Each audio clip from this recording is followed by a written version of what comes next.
মেহরাবে দাঁড়িয়ে নামাজের ইমামতি করবেন, এটুকু আমার এবং আমাদের প্রত্যাশা নয়। আমরা চাই যিনি নামাজের ইমাম তিনি হবেন সমাজেরও ইমাম।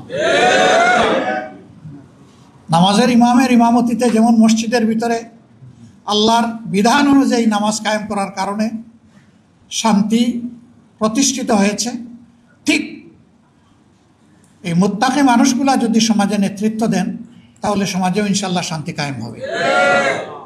যে মানুষগুলা শুধুমাত্র আল্লাহকে ভয় করে চলবে, জীবনের প্রত্যেকটি ব্যাপারে অধীনস্থ এবং সহকর্মীদের ব্যাপারে ভীত সন্ত্রস্ত থাকবে।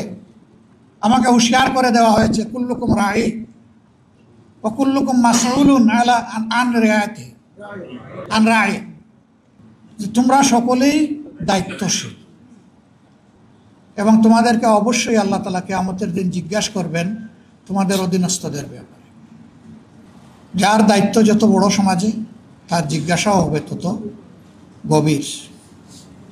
এই ভয় যখন একজন মানুষের অন্তরে থাকবে, একজন ওয়ার্ড মেম্বার থেকে শুরু করে পার্লামেন্ট মেম্বার পর্যন্ত এই চরিত্রের মানুষ যদি দেশের নেতৃত্বে আসেন তাহলে আলহামদুলিল্লাহ আমরা যে মানবিক সমাজ আশা করি সেই সমাজ প্রতিষ্ঠিত হওয়া সম্ভব।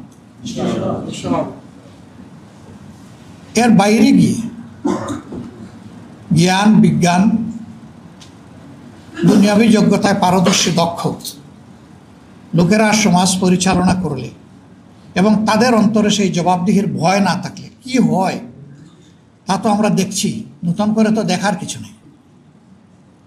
আমার বলতে কোনো দ্বিধা নেই, শিক্ষিত সমাজের সকলে নয়, কিন্তু শিক্ষিত সমাজের একটা অংশের মানুষ যে ক্ষতি জাতির করে সারা সাধারণ দেশবাসী কোটি কোটি মিলেও সেই ক্ষতি জাতির করতে পারে না, এই যোগ্যতা তাদের নাই।